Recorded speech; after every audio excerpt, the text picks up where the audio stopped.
As the world mourns Pope Francis, history's most secretive transfer of power begins. White smoke, the path to a new pope, guides you through this momentous transition. We explain exactly what happens next, leading to the dramatic conclave vote. Learn how each ritual unfolds, what each tradition means, and why these ancient ceremonies still matter today. Follow along as the throne of St. Peter stands empty and a new chapter in church history begins. White Smoke, available wherever you get your podcasts. Do you know what a group of flamingos is called? That's just one of thousands of facts you'll discover on 5 daily trivia questions. Hi, I'm Mark Ellison. Join me every weekday for 5 mind-expanding questions about everything from ancient history to modern technology. Perfect for impressing friends or dominating your next pub quiz. 5 daily trivia questions. And the answer, a group of flamingos, is called a flamboyance.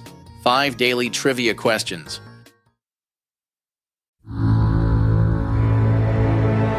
Caloroga Shark Media.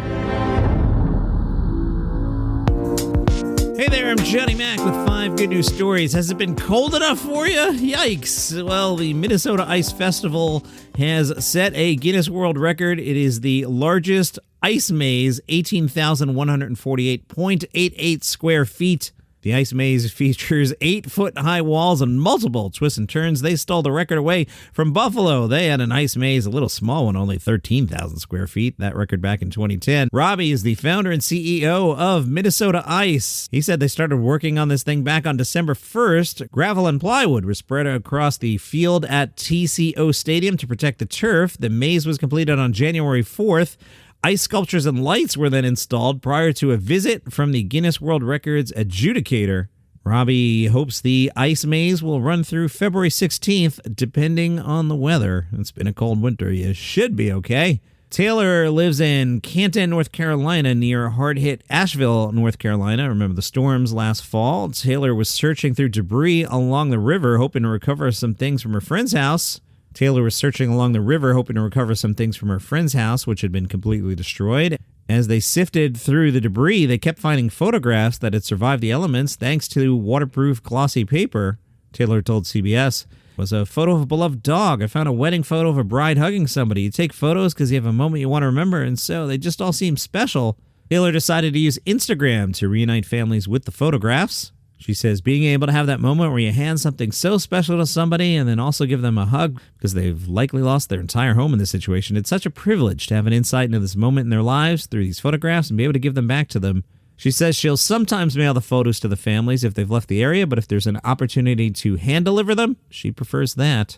Hey, do you want to learn a new language? Well, get plenty of sleep, according to scientists. A study led by the University of South Australia revealed that the coordination of 2 electrical events in the sleeping brain significantly improves your ability to remember new words and new grammatical rules. The scientists experimented with 35 native English-speaking adults. They had them learn Mini Pinyin, which contains 32 verbs and 25 nouns, including 10 human entities, 10 animals, and 5 objects. Overall, the language contains 576 unique sentences.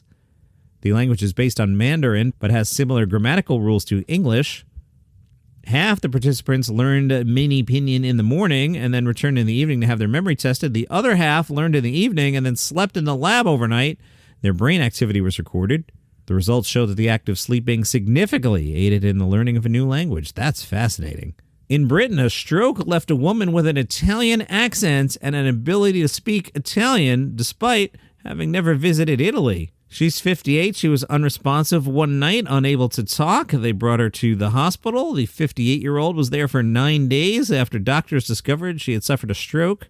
After 3 months of being unable to talk, she woke up with an Italian accent and the ability to use rudimentary Italian. She told the news, "I spent 3 months after my stroke thinking I'd never be able to talk again. I felt like a shell of the person I once was.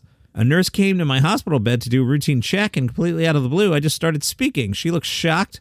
As did I. I remember thinking, who is that talking? I couldn't believe it was me talking because I didn't recognize the sound of my own voice. The more I spoke, the more confused we all became. It was clear that I had a strong Italian accent and I had no control over the sound I was making when talking."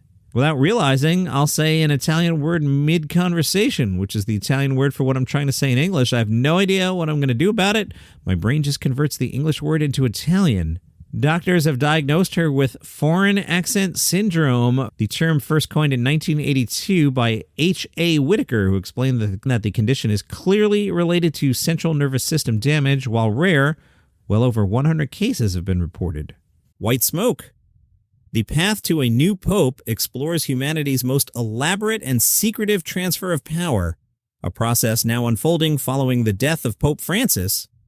This series reveals the hidden rituals, ancient traditions, and behind-the-scenes drama of papal transition. As the Catholic world enters this solemn period of mourning and anticipation, join us in witnessing how the Church has perfected this sacred process over 2,000 years, and what happens in these crucial days when the throne of St. Peter stands empty.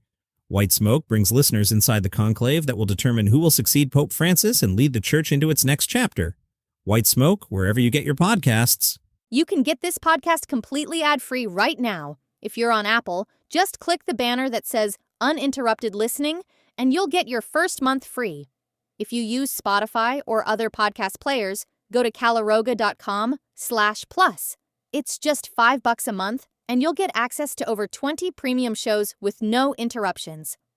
Binge listen to new series like the political thriller Acting President, Signal Lost, where military secrets land on the wrong phone, and Pager Protocol, the thriller about exploding pagers in the wrong hands.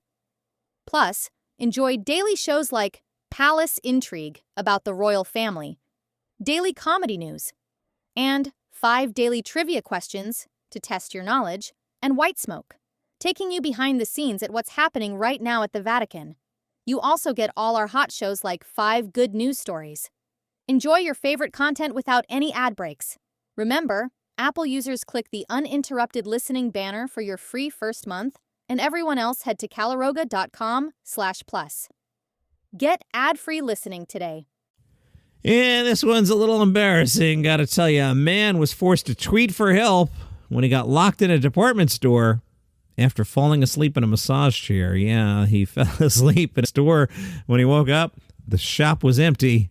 He posted some photos of the store and captioned them, "Oh man, I'm locked in." So what do? You trigger the alarm, and then 10 cops show up. And you have to convince the 10 cops you're not a shoplifter, you're just a guy that had fallen asleep in a massage chair. I'm glad everybody's okay. And those are your 5 good news stories for today. If you enjoy the program, tell a friend about it. They may like it too. If you would like the program without commercial interruption, there's a link in the show notes. If you're on Apple Podcasts, click that banner there and find out a little bit more. You have an awesome day.